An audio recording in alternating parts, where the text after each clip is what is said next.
Students, इस video में objective real number से यानी वास्तविक संख्या से देखेंगे। ठीक है, इसके पहले वाले वीडियो आपका एपी से लगभग ऑब्जेक्टिव हो चुका था। ठीक है, अब इसको देखते हैं। इसमें आप क्या करेंगे, क्योंकि ये एग्ज़ाम तो अब नज़दीक आ गया ना, क्योंकि 1 तारीख से आपका 2 मार्क्स ऑब्जेक्टिव तो चल ही रहा है, चैप्टर बाय चैप्टर ऑब्जेक्टिव ले, कोई दिक्कत नहीं है। अब 1 तारीख से आपका सेट भी चलेगा, चाहे मैथ का आपका सेट प्रीवियस ऑब्जेक्टिव चल सकता है। ठीक है, और 1 तारीख से आपका 2 मार्क्स वाला ये सब सेट चलाएंगे। ठीक है, जो आपका पूछेगा 30 वो क्वेश्चन, जिसमें 15 का जवाब देना है, और 5 नंबर वाला तो चल ही रहा है। ठीक है, क्योंकि त्रिकोण में ऊंचाई दूरी के बाद आपका क्या आएगा, थ्योरम तो हो ही चुका है। ऊंचाई दूरी के बाद आपका सवाल आएगा, मान लीजिए ज्यामिति से रिलेटेड जो सवाल 5 नंबर में पूछता है, चाहे और जो 5 नंबर या क्षेत्रमिति से रिलेटेड होगा। इसमें क्या करेंगे, अब साथ में लेते चलेंगे। जैसे ये रियल नंबर हो गया, वास्तविक संख्या है जो 10 नंबर का पूछता है नहीं, उसमें से आपको 2 क्वेश्चन आपका 2 मार्क्स में रहेगा, एक मौसा वाला रहता है।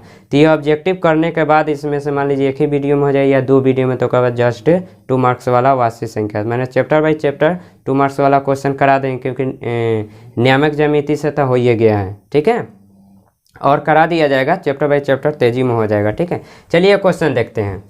कहता है इसमें हम अब चैप्टर नहीं, अब सीधे क्वेश्चन से ही चलेंगे। ठीक है, क्योंकि समय कम है। यहाँ देखिए, कहता है संख्या 0.32 पर आपका बिंदु है, यहीं पे समझाएंगे डीपली। ठीक है, देखते चलिए। ये 2 पर चिन्ह पड़ा हुआ है, 3 पर नहीं है, कि को p/q के रूप में लिखा जा सकता है। तो p/q के रूप में लिखा जा सकता है, उसे परिमेय संख्या कहते हैं, जहाँ पे q = नॉट 0 होगा, ये आप जानते हैं। जैसे 4/3 आपका परिमेय संख्या हो गया, लेकिन 4/0 आपका परिमेय संख्या, ये आपका परिमेय संख्या नहीं है, क्योंकि 0 नीचे आ गया। हर में आपका नीचे 0 नहीं आना चाहिए, दूसरा अंक आ सकता है। ठीक है, तो p/q के रूप में लिखा जा सकता है।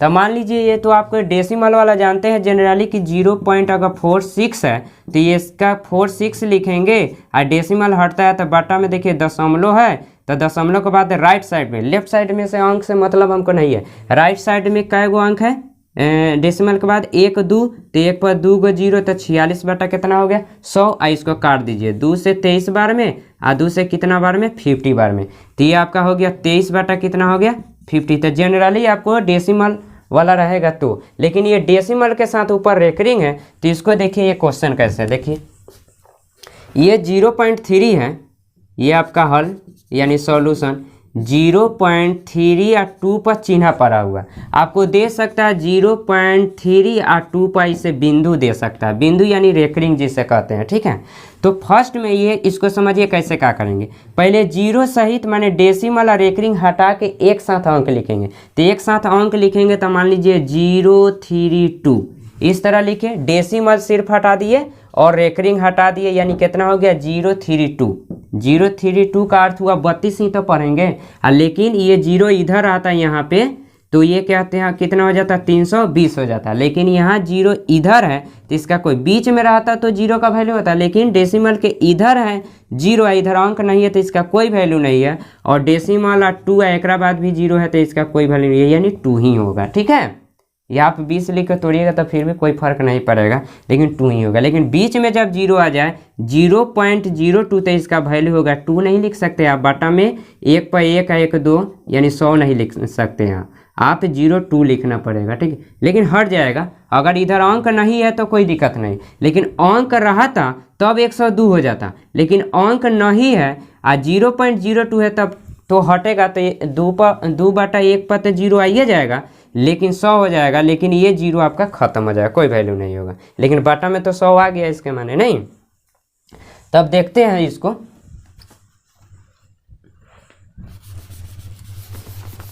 ये कैसे बनाएंगे। देखिए एक क्वेश्चन डिफिनिट है रहता है, तो क्या होगा, अभी क्या बताया है कि रेकरिंग और डेसिमल हटाएंगे, पूरा साथ में लिखेंगे तो कितना होगा 32 ही होगा, और 32 होगा तो बटा क्या करेंगे हम, एगो रेकरिंग है यानी एगो बिंदु है, एगो अंक पर, यानी ये बिंदु का अर्थ क्या है कि 2 रिपीट होगा संख्या, बार बार 2 लिखाएगा नहीं, तो एगो रेकरिंग है तो एगो 9 लिखेंगे। ठीक है, और यहाँ पे क्या है, ये आपका दशमलव यानी दशमलव और रेकरिंग के बीच में अंक है, तो इसके बदला में एगो 0, अगर इधर अंक रहे तो नहीं, इधर दशमलव और एक रिंग वाला के बीच में अंक रहे और इस पर एक रिंग नहीं तो उसके बदला में 0 दिया था। जय अंक रहेगा उतना 0 दियाएगा, ठीक। और इसमें घटाव का भी एक काम करना है आपको।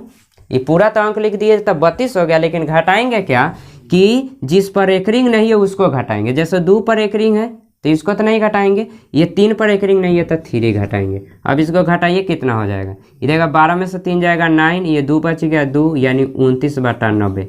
ये कटने वाला नहीं है, तब देखिए 29/90 किस ऑप्शन में है, यहाँ पे है तो ये ऑप्शन में होगी, ठीक है। अब ऑप्शन से कैसे पकड़िए, देखिए एगो पर रेखा है, एगो पर एक रिंग है तो एक एगो 9 होगा बटा में। देखिए इसमें एगो 9 है, इसमें 2 गो 9 है, इसमें 2 गो 9 है, ये कभी नहीं होगा 2 गो 9, एक एगो आपका क्या होगा 9 होगा।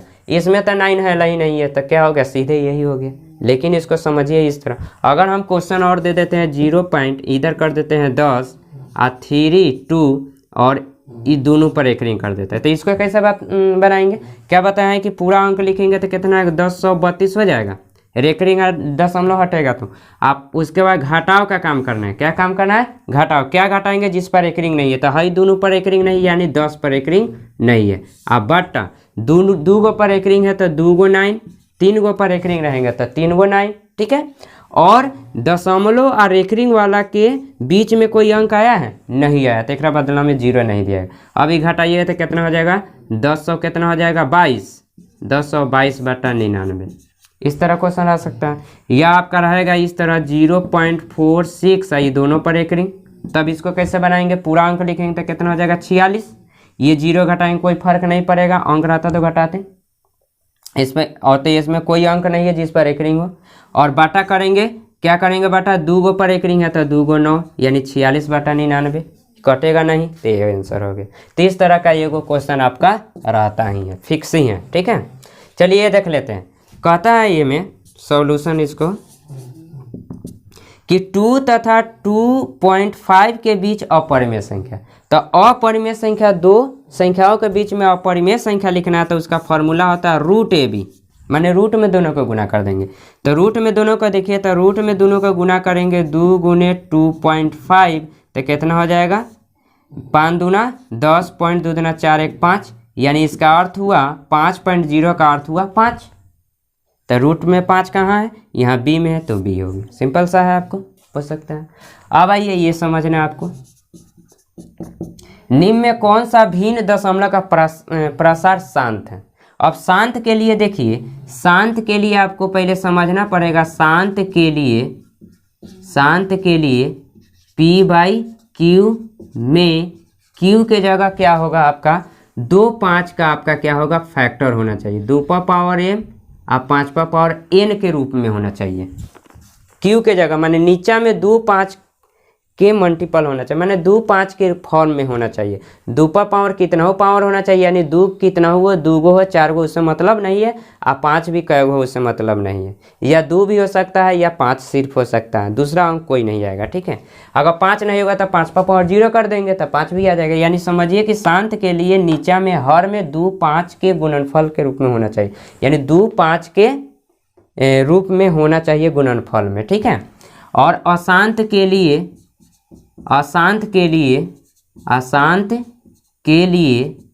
आपके p/q में q के जगह नॉट 2 पावर m गुने 5 पावर n के रूप में नहीं होगा, यानी 2 और 5 के मल्टीपल में नीचे आपका नहीं होगा। 2 5 होगा लेकिन आपका 7 भी आ जाएगा, 3 भी आ जाएगा, माने सिर्फ इस रूप में नहीं होगा। तो इसमें देख लीजिए आपको, अगर देखिए पहला ऑप्शन लेते हैं कि ये बट्टा में ये तो कटेगा नहीं, पहले तो नहीं कटेगा तो देखिए तो ये 11/700 है, तो ये 11 बटा नीचा देखना ऊपर से देखिए तो इसको फैक्टर कीजिएगा तो 7 गुने 100 लिख सकते हैं, और इसका कीजिएगा तो 25 चौका 100 हो जाएगा, जिसमें 2 5 का होगा, लेकिन क्या आ गया बीच में 7 आ गया, सिर्फ 2 5 होना चाहिए और कोई नहीं। तो ये देखिए तो 2 5 के रूप में तो नहीं है ना, 7 आ गया, तो ये आपका क्या हो जाएगा अशांत हो जाएगा, तो ये नहीं होगा।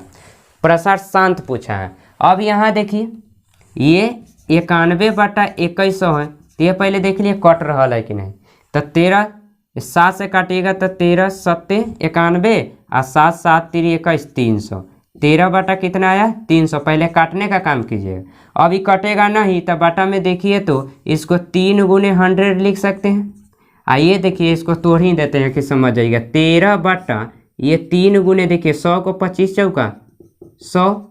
अब देखिए 13 बटा 3 गुने 25 हो गया 5 का स्क्वायर, 4 हो गया 2 का स्क्वायर। देखिए 5 2 के फॉर्म में है लेकिन 3 आ गया, यानी 2 और 5 के सिर्फ फॉर्म में नहीं है ना। ये not equal to Q equal to not 2 power m और 5 पावर n के रूप में नहीं है, क्योंकि यहाँ क्या आ गया आपका 3 आ गया, तो ये भी आपका नहीं होगा। सिर्फ 2 5 के रूप में होगा उसी को शांत कहेंगे, और न तो 2 5 के फॉर्म में नहीं होगा तो वो क्या हो जाएगा अशांत हो जाएगा।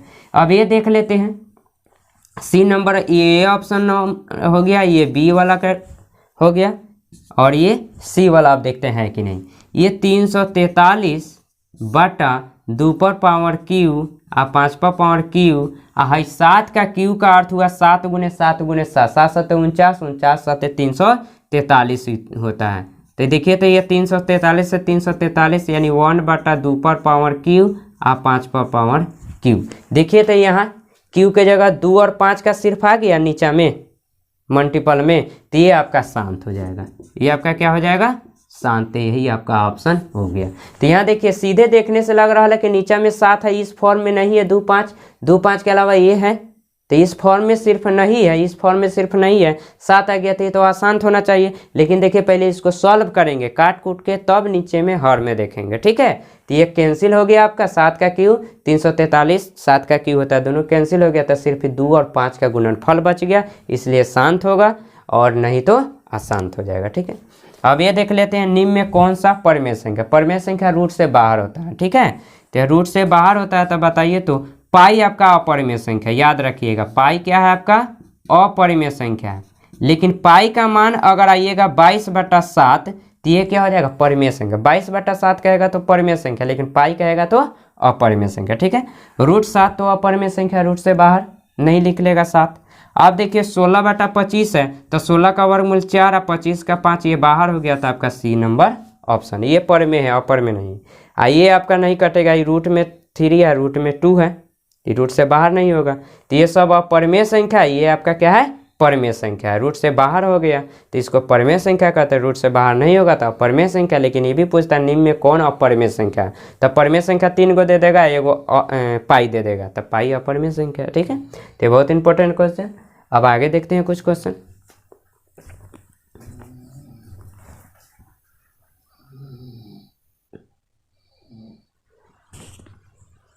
चलिए अगला क्वेश्चन देख लेते हैं, बहुत इंपॉर्टेंट है, ठीक है। कहता है 0.12 11, फिर 1 2 2 2 2 2 2 2 माने 4th माने 4 गो 1 और फिर 2 डैश 1 है, इस तरह का देख लीजिए। अभी आपको बताएं कि पाई क्या है अपरिमेय संख्या, लेकिन 22/7 क्या है परिमेय संख्या, जो p/q के रूप में। लेकिन यहाँ पे देखिए अभी बताएं आपको रेकरिंग वाला कि जब रिपीट संख्या रह रहे हैं तो वो परिमेय संख्या है, आप p/q के रूप में लिख रहे हैं। लेकिन यहाँ देख रहे हैं रिपीट है, लेकिन एक अजीब सा है, मैं देखिए ये क्या है कि 0.12 फिर 2 गो 1, फिर आपका क्या है 2 और फिर 3 गो 1, फिर 2 फिर कै गो है 4 गो 1, फिर 2 ऐसे फिर कै गो 1 1 2 3 4 5 गो फिर 2। ये एक पैटर्न है कि बीच में आपको बढ़ते चला जा रहा है, एगो 1 2 गो 1 3 गो 1 4 गो 1 5 गो, ये ऐसा है कि ये बढ़ते चला जाएगा एक, यानी इसको आप p/q के रूप में नहीं लिख सकते हैं, ठीक है। रेकरिंग वाला जो है एक लिमिट में बढ़ रहा है तो ठीक है, लेकिन लिमिट में है नहीं है। ये 1 2 3 4 माने 1 जो है ना, 1 का टाइप्स जो है 1 की जो संख्या है वो बढ़ते जा रही है, तो इसको आप p/q के रूप में जिसे नहीं लिख सकते हैं उसे अपरिमेय संख्या कहते हैं, याद रखिएगा, ठीक है।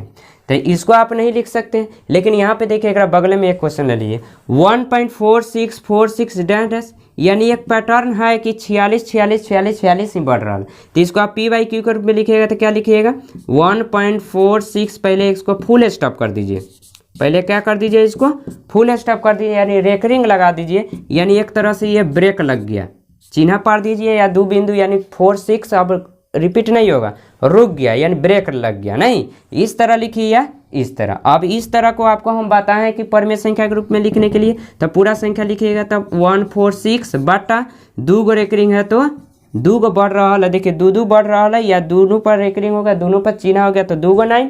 लेकिन आपको ये दशमलव और रेकरिंग वाले के बीच में कोई अंक नहीं है जिस पर रेकरिंग ना हो तो उसके बदला में 0 नहीं दिएगा, अंक ही नहीं।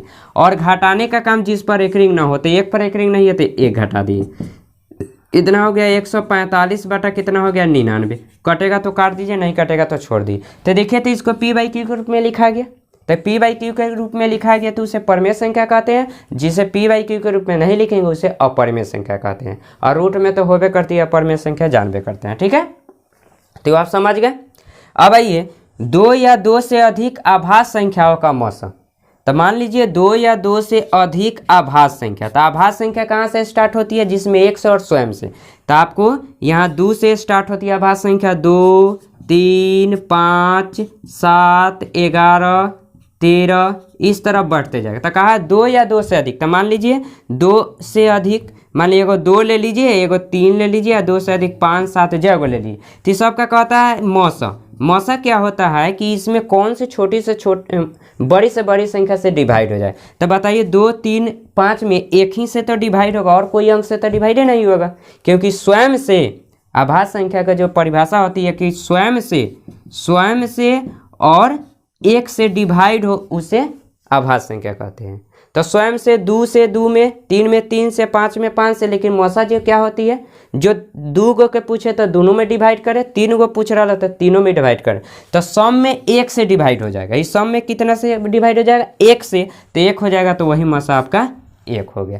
तो यहाँ को मालूम है, यहाँ आभास संख्या कह दिया। आप कह सकता है सम संख्या भी कह सकता है। जैसे आपका यहाँ पे नोट में ले लेते हैं, याद रखिएगा ये क्वेश्चन फिक्स ही है। आपका पूछ दे 2 4 6 8 डैश, ये कौन संख्या है, सम संख्या है। तो सम संख्या पूछेगा, प्रथम 2 लगातार सम संख्या का मौसा तो कितना हो जाएगा, मौसा सम संख्या का मौसा पूछेगा तो कितना हो जाएगा 2, क्योंकि 2 से भाग लगेगा। विषम संख्या का है 1 3 5 7 9 11 डैश। तो विषम संख्या का है तो इसका HCF हाईएस्ट कॉमन फैक्टर मौसा उसी को कहते हैं। तो इसमें कितना से भाग लगेगा, 1 से, तो 1 मौसा हो गया। तो विषम संख्या हो गया, सम संख्या हो गया, आभास संख्या हो गया। प्राकृत संख्या कहेगा, प्राकृत संख्या 1 से शुरू होती है। गिनती की संख्या 1 2 3 4 5 6 डैश। तो इसका HCF पूछेगा तो कितना हो जाएगा, कितना होगा, 1 होगा, याद कर लीजिएगा। और पूर्ण संख्या तो हटाइए, 0 होती है, उसको छोड़ दीजिए। लगातार 2 गो तो वो 0 से स्टार्ट होती है। अब वहाँ से पूछ दे और संख्या पूछ दे, जैसे यहाँ पे लिए हैं संख्या 81 237 का मौसा तो देखते हैं। तो ये समझ गए, ये टाइप का क्वेश्चन रहता है। ये सब पूछा हुआ ही क्वेश्चन है, ठीक है। चलिए अब देखते हैं 2 परिमेय संख्या के बीच में अधिकतम कितनी परिमेय संख्या है। अब किसी भी 2 संख्या के बीच में परिमेय संख्या पूछे, अपरिमेय संख्या तो अनंत होती है, बहुत निकाल सकते हैं। तो ये अधिकतम कितनी परिमेय संख्या हो, कहते हैं सीधे याद रखिए कि अनंत। ऑप्शन जहाँ देखिए वहाँ पे टिक कर दीजिए, ठीक है। अब ये 2 + √2 है परिमेय संख्या अपरिमेय, अपना से 2 ऑप्शन 3 ऑप्शन 4 ऑप्शन ले लिए, ठीक है। तो अगर देखिए आप अपरिमेय संख्या यानी रूट में कहीं रहे और रूट के साथ आपका बाहर में संख्या रहे, परिमेय संख्या या पूर्णांक संख्या या प्राकृत संख्या या भिन्न संख्या, लेकिन देख लीजिए कि उसमें रूट में है कोई संख्या या उसके साथ जोड़ में, गुना में, भाग में, जथी में रहे, वह अपरिमेय संख्या ही कहलाएगा। एगो रूट में आ गया तो सब आपका अपरिमेय संख्या बन गया, ठीक है। चलिए अब 81 237 का मौसा। अब मौसा इसको देख लेते हैं कैसे निकालें। मौसा जो होता है ना, मान लीजिए 81 और कितना पूछा है 237 का, तो दोनों में कौन संख्या से भाग लग जाएगा उसी को मौसा कहते हैं। महत्तम समवर्तक माने वह बड़ी से बड़ी संख्या जो दोनों को डिवाइड कर दे। मान लीजिए तो हम इस तरह क्या, पहले इसको गुणनखंड कर लेते हैं 81 का। तो 81 का गुणनखंड करेंगे तो 3 से, 3 दूना 6 3 7 21, 3 से 3 27 और 3 से 3 3 9। कै गो 3 हुआ, 1 2 3 4। 2 मार्क्स में जो होगा ना आभाज गुणनखंड करके बताया कि उसका मौसा, तो बताया जाएगा। यहीं पे देख लेते हैं। अभी 237 का गुणनखंड कर देते हैं, कितना से लगेगा 3 से, 3 7 21 3 27, 3 7 21 और 2 3 27। अभी 79 का नहीं टूटेगा, यानी हो गया 3 × 79। अब मौसा जो होता है ये दोनों का जो मौसा जो होता है HCF क्या होता है, जो दोनों में मिले। देखिए तो 3 मिला और 1 लीजिएगा तो 1 भी मिला, लेकिन 1 से कोई फर्क नहीं पड़ा। तो 3 मिला तो 3 और 1 मिला तो 1, ना कि 3 मिला तो दोनों 3 और 1 मिला तो दोनों 1। नहीं, जो मिलेगा वही 1 अंक लेंगे। 3 मिला तो 3 ले लिए, 1 मिला तो 1 और 3 एकम 3। मान लीजिए कोई अंक नहीं मिलता तो 1 लिखेंगे तब ना, कोई अंक नहीं मिलेगा तो 1 मिल सकता है, तो आपका 1 मौसा हो जाए। लेकिन यहाँ 3 मिल गया तो 3 किस ऑप्शन में, 30। 2 मार्क्स वाला क्वेश्चन बताएंगे, इसी तरह फैक्टर करके मौसा लौसा निकालना हो, ठीक है। अगला क्वेश्चन कुछ और देख लेते हैं।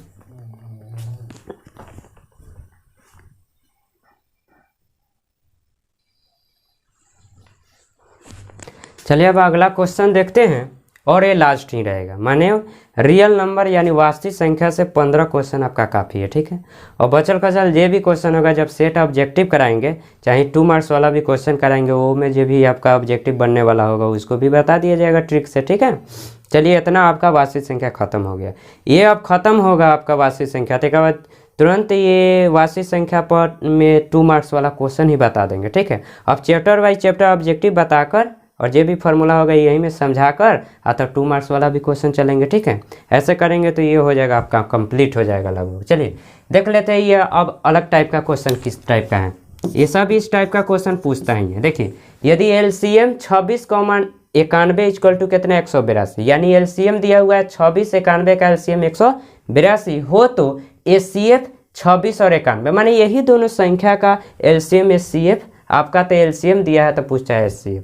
तो एक याद रखिए कि दो संख्याओं का लौसा और मौसा जो होती है, अगर दो संख्या A गुने B, माने दो संख्या A हो गया और ये क्या हो गया आपका B हो गया, तो दोनों संख्या का गुणनफल क्या होता है HCF गुने LCM के बराबर होता है। ये फार्मूला होता है, ठीक है। बस इसी पे क्वेश्चन रहेगा, यही फार्मूला है। समझना क्या है, दो संख्याओं का गुणनफल इक्वल टू मौसा गुने लौसा। तो मान लीजिए दो संख्या A और B आपका दिया हुआ है, एक 26 गुने क्या हो गया 91। HCF आपको निकालना है तो नहीं मालूम है, HCF रहने देंगे। LCM आपका 182 है तो 182। अब HCF निकालना है तो 182 आएगा तो डिवाइड हो जाएगा, इसमें बटन हो जाएगा 182 इक्वल टू क्या हो गया आपका HCF। इसी को काट दीजिए, आंसर देख लीजिए। तो देखिए अगर इसको हम कितना से काटते हैं, 13 से काटते हैं, तो 13 से काटेंगे तो कितना हो जाएगा, देखिए 13 दूना 26, 13 एकम 13 आ 5 आ 2 तो 52, 13 चौका 52 हो गया। 13 दूना 26 आ 13 एकम 13, 13 चौका 52 हो गया। आ फिर ये 2 एकम 2 आ 2 सते 14 आ 7 से 7 एकम 7, 7 से 13 बार में 13 सते 91, तो 13 किस ऑप्शन में, ए ऑप्शन में आता है, ये ऑप्शन में हो गया, ठीक है। तो ये इस तरह हो गया आपका, ये फार्मूला होती है A गुने B इक्वल HCF गुने LCM। LCM दिया तो LCM रख दिए, HCF दिया तो HCF रख देते हैं। LCM पूछता तो ये जाता तो डिवाइड हो जाता, या तो इसका अर्थ क्या हुआ कि आपको LCM दिया है तो HCF पूछा है, तो HCF का जो फॉर्मूला क्या हो गया सीधे A गुने B बटा LCM, यही हो गया फॉर्मूला। तो कितना हो गया, ये 26 गुने 91 हो गया। ये कितना हो गया, LCM आपका 182 काटना है जैसे आप काट सकते हैं। 13 दूना 26 और 13 एकम 13, 13 चौका 52, 2 एकम 2, 2 सते 14 और 7 से 13 सते 91, तो 13 हो गया। कैसा हूँ आप कर सकते हैं, ठीक है। ये देख लेते हैं निम्न में कौन आभाज्य संख्या, अभी बताएं कि आभाज्य संख्या 1 और स्वयं से भाग लगती है। देखिए 8 में तो आपको 2 से भी लग रहा है, 4 से भी, 8 से भी और 1 से, 4 गो संख्या से, 2 गो संख्या से सिर्फ लगे, यानी स्वयं और 1 से, तो उसी को आभाज्य संख्या। लेकिन इसमें 4 गो संख्या से, ये ऑप्शन नहीं होगा। 9 में भी आपको कितना से लग रहा है, 1 से, 3 से, 9 से, 3 गो संख्या से, तो इसमें भी ये भी नहीं होगा आभाज्य संख्या। 11 में 1 से और स्वयं से, 11 में 1 से और स्वयं से तो यही होगा। 15 में आपका लगेगा 3 से, 5 से, 15 से, 1 से, 4 गो संख्या से, तो कहाँ से होगा 1 से और स्वयं से, तो 11 में 1 से स्वयं से, तो ये बहुत इंपॉर्टेंट ये क्वेश्चन रहता है, ये सेट बनाया होगा तो आपको मिला ही होगा। चलिए दो संख्याओं का गुणनफल दिया हुआ है और HCF दिया हुआ है तो उनका लॉस। अब 2 गो संख्या अलग अलग करके ऐसे नहीं दिया, दोनों का गुना करके दिया हुआ है, तो गुना करके दिया हुआ तो HCF अब दिए। देखिए इसमें LCM दिया था तो LCM से भाग किया, इसमें HCF दिया तो HCM से भाग करेंगे, यानी LCM से। तो देखिए तो गुणनफल आपका 86 70 बटा 17, 17 पचे कितना हो जाएगा 85 आ 1 शेष आ 7 तो 17 एकम 17 आएगा, 0 है तो 0, 510 तो 500 10, सिंपल सा है। चलिए 1440 में 2 का अधिकतम घात, माने इसका गुणनखंड करेंगे तो 2 का पावर जो आएगा वह कितना होगा। तो देखिए इसका गुणनखंड करते हैं। 14 कितना, 1440 का गुणनखंड कर क्या गिन लीजिए, 2 से 2 7 14, 2 दूना 4 0, 2 से 2 तिहाई 6 और 2 छक 12 0, 2 से 2 एकम 2, 2 अठे 16 0, 2 से तो 90, 2 से डिवाइड करने का अर्थ क्या होता है, आधा होता है। फिर 2 से कितना हो जाएगा 45, अब 2 से तो होने वाला नहीं, गिन लीजिए 2 का एगो, 1 2 3 4 5 तो 2 का पावर क्या हो जाएगा, 2 का पावर कितना हो जाएगा 5। अब ये देखिए 3 से कीजिएगा तो कितना हो जाएगा 15 तिया 45, 3 से 3 5 15। अगर इनमें पूछ सकता है 3 का घात, 3 का एगो है, 2 गो है तो 3 का स्क्वायर हुआ, 5 का एगो है, 1 तो 5 का पावर 1, तो कुछ भी पूछ सकता है, 2 का पूछे, 3 का पूछे, 5 का पूछे, इस तरह का क्वेश्चन रहेगा। ठीक है, तो आप घात आप समझ गए, सवाल समझिए कि किस टाइप का पूछता है। अब घात वाला कोई भी रहेगा गुणनखंड करके देख लीजिए कितना पावर है उस पर, वही हो गया घात। 2 संख्याओं का मौसा 25 है, लसा 50 है, तो दोनों संख्या का गुणनफल। अब यहाँ गुणनफल दे लेता, यहाँ हम गुना किए हैं दोनों को, देखे तो गुने न किए हैं, एलसीएम से भाग किए हैं, एसीएफ से भाग किए हैं, लेकिन यहाँ पूछता है कि मौसा लसा दिया है, तो मौसा गुने लसा दोनों संख्याओं का गुणनफल, यानी दोनों संख्याओं का गुणनफल a गुने b क्या होता है, मौसा गुने लसा, मौसा 25 और लसा 50, गुना कर दीजिए, 0 है तो 0 और 25 5 125, यानी 1250 किस ऑप्शन में है, 20 बी ऑप्शन में है, तो बी ऑप्शन हो गया। तो इस तरह आपका 15 क्वेश्चन आपका यहाँ पे वास्तविक संख्या से समाप्त हो गया। अब इसके बाद वाले वीडियो में वास्तविक संख्या से 2 नंबर वाला जो क्वेश्चन होगा उसको चलेंगे, तब तो सेट कराएंगे तो वहाँ पे समझ में आएगा नहीं। उसके बाद तब फिर बहुपद से ऑब्जेक्टिव क्वेश्चन, तब 2 नंबर वाला, फिर आपका द्विघात से 2 4 वाला रैखिक समीकरण से, और फिर द्विघात से, और उन्हें समांतर से होइएगा, खाली 2 नंबरिया क्वेश्चन देखना है। चलिए इस वीडियो में इतना ही।